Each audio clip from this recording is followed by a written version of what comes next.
Indira IVF ने पटना साहिब में अपने नए फर्टिलिटी ट्रीटमेंट सेंटर का शुभारंभ किया है। यह सेंटर रुद्र एम के टॉवर NH30 महादेव स्थान के पास स्थित है और यह बिहार का 13वां सेंटर है। उद्घाटन में मंत्री मंगल पांडे, विधायक बीरेंद्र कुमार और शशांक शेखर सिन्हा मौजूद रहे। डॉक्टरों ने कहा, यह सेंटर पूर्वी बिहार के दंपतियों के लिए एक नई उम्मीद लेकर आया है।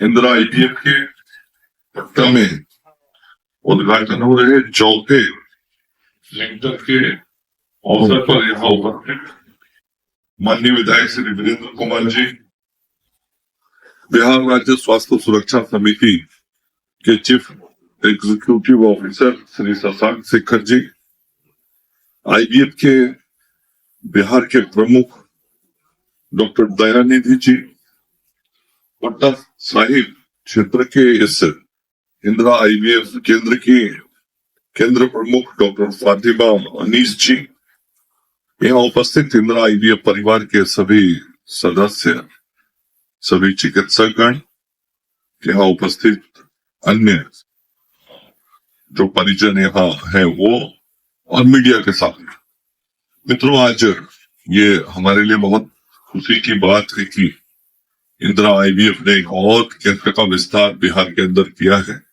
इसके लिए मैं डॉक्टर दयानिधि को धन्यवाद देता हूँ, बधाई भी देता हूँ।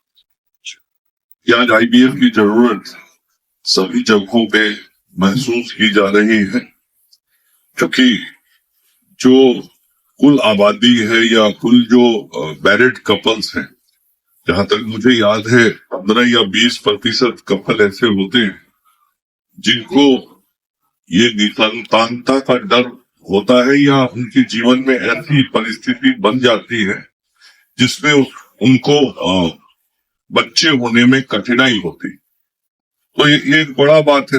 5 कपल यदि है, उसमें एक कपल को ये प्रॉब्लम हो रहा है, मेरा परसेंटेज ठीक याद है, तो ये काफी जटिल विषय हो जाता है समाज के लिए, परिवार के लिए।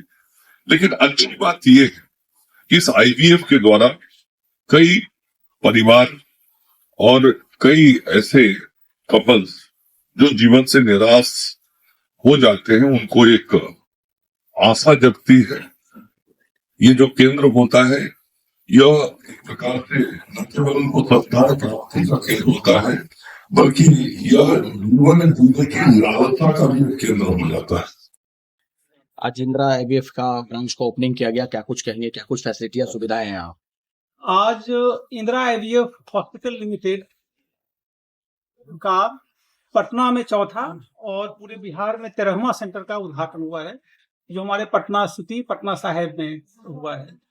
और ये हमारा इंदिरा IVF पूरा 160+ सेंटर अभी तक पूरे इंडिया में हो चुके हैं और बिहार में 13 है। और हम लोगों ने अभी तक इस सेंटर के माध्यम से लगभग 1,75,000 लोगों से अधिक लोगों को IVF प्रक्रिया के द्वारा सफलता दिलाई है। और आप सभी लोग जानते हैं कि निसंतानता अब जो है एक अभिशाप बन चुका है। अगर आप पूरी देखें, हर एक 6 में से 1 कपल को अभी भी नेचुरल तरीके से कंसीव करने में दिक्कत होती है। यानी जब भी उनको दिक्कतें आती हैं तो फिर उनको एक सहायता की जरूरत होती है, असिस्टेंट की जरूरत होती है। और हम लोग जो इंदिरा IVF असिस्ट करते हैं वो एक हमारा वैज्ञानिक मेथड है, वैज्ञानिक इलाज है। तो हमारे चेयरमैन डॉक्टर अजय मोडिया, हमारे CEO doctor Kshitij Modia and doctor Nitish Modia, हमारे मैनेजर डायरेक्टर, मैं उन लोगों का शुक्रगुजार हूँ, धन्यवाद देता हूँ कि उन्होंने इस 13वें सेंटर के उद्घाटन के लिए इंदिरा IVF का अपना एक स्प्रेड कर रहे हैं, अपना उनको फैला रहे हैं पूरे देश में। और उनका एक ही चीज कहना है कि बिहार के हर एक डिस्ट्रिक्ट में हमारे सेंटर्स होने चाहिए। हम सभी लोगों को जानते हैं कि अगर हमको कोई फैसिलिटी पहुंचानी है तो हमको लोगों के दरवाजे तक पहुंचाना है।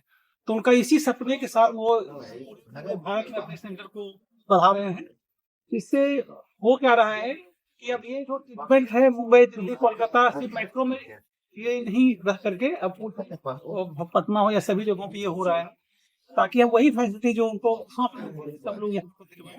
तो बहुत खुश हैं हम इन लोगों को बहुत बहुत धन्यवाद देते हैं। आज आप सभी लोगों ने देखा कि नहीं, हमारे बिहार के स्वास्थ्य मंत्री मंगल पांडे जी आए और बाकी लोग आए थे। First of all thank you आप सब लोगों का कि आप सब लोग यहाँ पे आए और हम इंकरेज किया। और इस सेंटर का हम पूरी तरह से कोशिश करेंगे कि यहाँ पे पेशेंट को कोई परेशानी नहीं हो। ट्रीटमेंट के लिए आ रहे हैं तो उन्हें पूरा कॉपरेशन मिले हर तरह से। सभी सेंटरों से अलग क्या कुछ इस सेंटर थोड़ा सा अलग ये है कि यहाँ पे हम लोग सेल्फ साइकिल सी करेंगे, क्योंकि हस्बैंड जब सेल्फ मतलब कि पेशेंट अगर डोनर वाले हैं तो हम लोग मेन सेंटर या फिर अदर नजदीकी सेंटर जो हमारे ओपीडी हैं हम वहाँ पे भेजेंगे। हम यहाँ पे मेनली हम लोग अगर वाइफ के और अगर अपने वाइफ ही के एक्स हैं तो उनको लेंगे, और हस्बैंड के जिम्मे है तो उन्हीं से हम लोग मेन यहाँ के यही है थोड़ा अलग बाकी सेंटर से। और क्या कुछ सुविधाएं हैं जैसे आमतौर पे देखा जाता है यहाँ खोलने का पर्पस क्या रहा कि पटना से सिटी आई है? यहाँ पे आपको ये है कि बाकी सेंटर्स भी जो पेशेंट से अप्रोच, अगर मान लो पटना सिटी में अगर जो आसपास के जो एरियाज हैं तो पेशेंट को दूर जाना पड़ता है, अगर मेन सेंटर उनके लिए दूर पड़ रहा है तो दूर जाना पड़ता है, तो इंजेक्शन लेने के लिए उनको यहाँ पे जो नजदीक के हैं उन पेशेंट को फायदा होगा कि उतना दूर जाने से, क्योंकि हम जान रहे हैं पटना में कितना ज्यादा ट्रैफिक वगैरह है, और ट्रैफिक वगैरह से उन सबको बचने के लिए पेशेंट को डेली इंजेक्शन दूर नहीं रहना पड़े, इसलिए बेहतर है यहाँ पे। के लिए क्या आयुष्मान कार्ड होगा अभी कोई अभी ये आयुष्मान कार्ड वाला नहीं अभी नहीं हुआ, प्रोसेस में है हम लोग। होगा।